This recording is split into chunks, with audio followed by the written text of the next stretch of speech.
कौन था वो महान योद्धा जिसके 3 बाण मचा सकते थे तीनों लोकों में हाहाकार।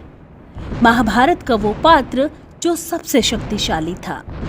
क्यों नहीं लड़ पाए थे बर्बरिक महाभारत का युद्ध? श्री कृष्ण ने क्या आशीर्वाद दिया था बर्बरिक को? सनातन धर्म के मुख्य ग्रंथों में से एक, विश्व का सबसे लंबा साहित्यिक और महाकाव्य ग्रंथ महाभारत, इसे भारत का धार्मिक, पौराणिक, ऐतिहासिक और दार्शनिक ग्रंथ माना जाता है। छल, कपट, द्वेष, प्रेम परिवार से भरा ये ग्रंथ आज भी अपने अंदर कई कहानियां, किस्से, किरदार छुपाए हुए है। ऐसा ही एक नाम है बर्बरिक। भीम और हिडिंबा का पुत्र हुआ घटोत्कच और घटोत्कच का पुत्र हुआ बर्बरिक, जो अपने पिता से भी ज्यादा शक्तिशाली और मायावी थे। बर्बरिक देवी के उपासक थे। देवी के वरदान से ही उन्हें 3 दिव्य बाण प्राप्त हुए थे, जो अपने लक्ष्य को भेद कर वापस लौट आते थे। इनकी वजह से बर्बरिक अजय हो गए थे।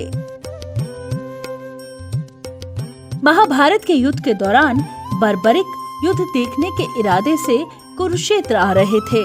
श्री कृष्ण जानते थे कि अगर बर्बरिक युद्ध में शामिल हुए तो परिणाम पांडवों के विरुद्ध होगा।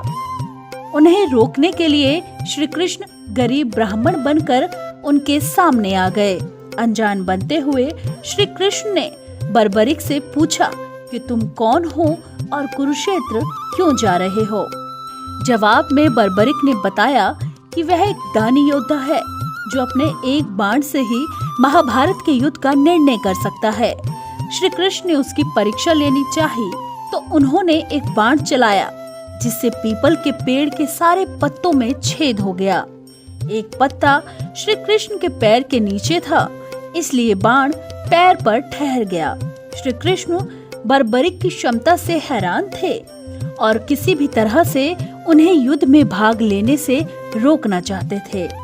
इसलिए श्री कृष्ण ने बर्बरिक से कहा कि तुम तो बड़े पराक्रमी हो, मुझ गरीब को कुछ दान नहीं दोगे? बर्बरिक ने जब दान मांगने के लिए कहा तो श्री कृष्ण ने बर्बरिक से उनका शीश मांग लिया। वो समझ गए कि यह कोई ब्राह्मण नहीं है और वास्तविक परिचय देने के लिए कहा। श्री कृष्ण ने अपना वास्तविक परिचय दिया तो बर्बरिक ने खुशी खुशी शीश दान देना स्वीकार कर लिया। फाल्गुन शुक्ल द्वादशी को स्नान पूजा करने के बाद बर्बरिक ने अपने हाथों से अपना शीश श्री कृष्ण को दान दे दिया। शीश दान से पहले बर्बरिक ने श्री कृष्ण से युद्ध देखने की इच्छा जताई थी, इसलिए श्री कृष्ण ने बर्बरिक के कटे हुए शीश को युद्ध अवलोकन के लिए एक ऊंचे स्थान पर स्थापित कर दिया। युद्ध में विजय श्री प्राप्त होने पर पांडव विजय का श्रेय लेने हेतु वाद विवाद कर रहे थे। तब श्री कृष्ण ने कहा कि इसका निर्णय बर्बरिक का शीश कर सकता है।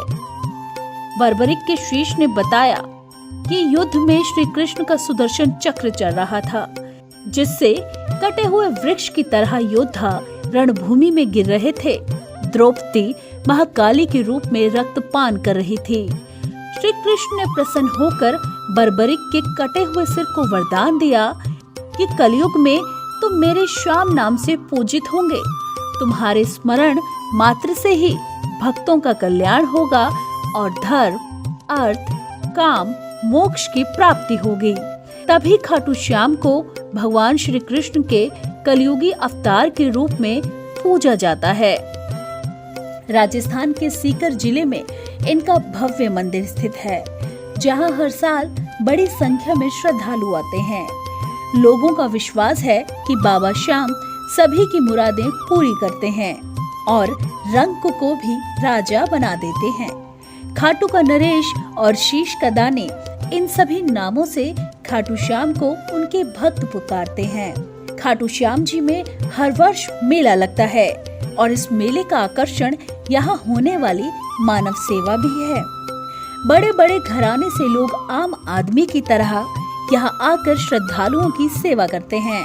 कहा जाता है कि ऐसा करने से पुण्य की प्राप्ति होती है। भक्तों की इस मंदिर में इतनी आस्था है कि वह अपने सुखों का श्रेय उन्हीं को देते हैं। भक्त बताते हैं कि बाबा खाटू श्याम सभी की मुरादें पूरी करते हैं। खाटू धाम में आस लगाने वालों की झोली बाबा खाली नहीं रखते। आप हमारे संत वाणी चैनल को सब्सक्राइब करें, वीडियो को लाइक करें, शेयर करें और हाँ, बेल आइकन पर क्लिक करना बिल्कुल ना भूलें ताकि हमारी किसी भी वीडियो की सूचना सबसे पहले आपको मिले।